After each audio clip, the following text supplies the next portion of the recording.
This is running focused cars. So this is the type of thing that you should be doing both before and after you do any running activity. All right, it's just basically frees up all of the joints that running takes a big toll on. So we're going to run through a bit of everything. This will be a follow along video.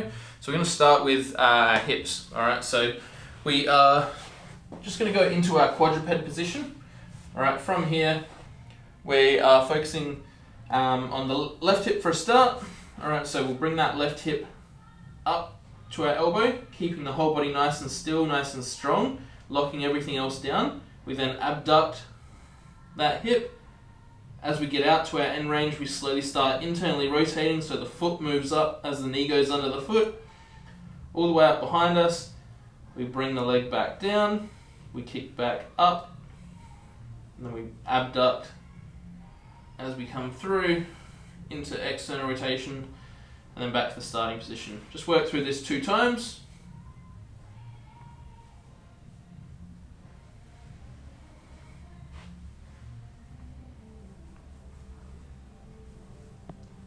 So we really want to test our furthest ranges while we're doing this one. All right. See how far you can get into the ranges without allowing your body to compensate too far.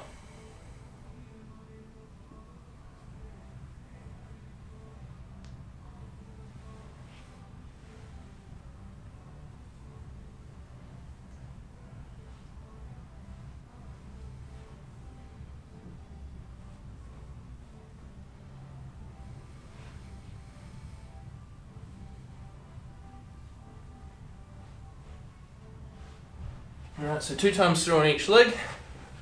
We're going to come down into the seated position. Alright, just cross one leg over. Hands go under the other leg. Alright, just want to hold that nice and still so our leg doesn't move too much because this is going to be knee orientated. So we're working on rotation of the tibia.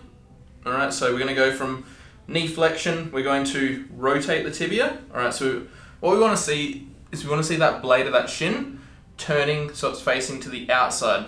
Alright. So you see the blade there, we rotate, the blade faces out, so we're actually rotating the tibia here. From there, keeping that external rotation, we kick up so that we're just shy of lockout, or we're 10-15 degrees away from lockout. We then internally rotate as we come back down. All right, externally rotate up, internally rotate down, externally rotate up, internally rotate down.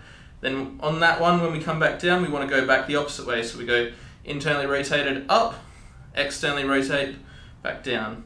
Internal, up, external, down. All right, switch legs. So we go internal, up, external, down. Internal, up, external, down, stop, down, and keep external. And we go back up, internal, down, external, up, internal, down. So the whole time while we're doing this, the hamstrings are what control a lot of that rotation. So as we're going into internal rotation, we should feel the medial or the inside hamstring firing underneath our hand. All right, and then when we switch to external, we should feel that that lateral or the bicep femoris activating under the other hand. All right.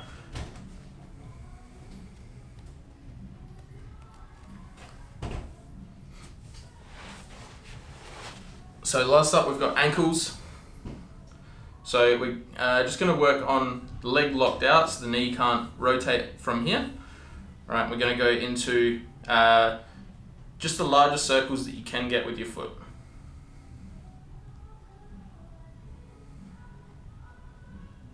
All right, work around in one direction a couple of times. You feel a couple of tight spots. You can go nice and slow through those tight spots so they start to unwind a little bit. All right. And change back the opposite direction.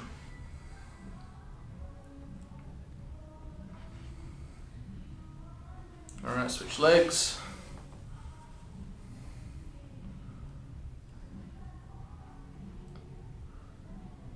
Just the biggest circle that you can draw with your toes.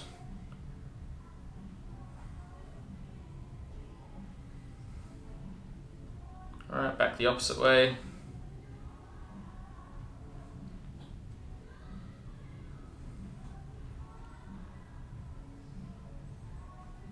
and we're all done. So it only takes about 5 or so minutes just to run through this whole procedure. But what we get is we get a lot of movement through the ligaments and the tendons that are going to be taking a lot of the force and the impact through the running motion. So run through this before and after your running sessions for the best results.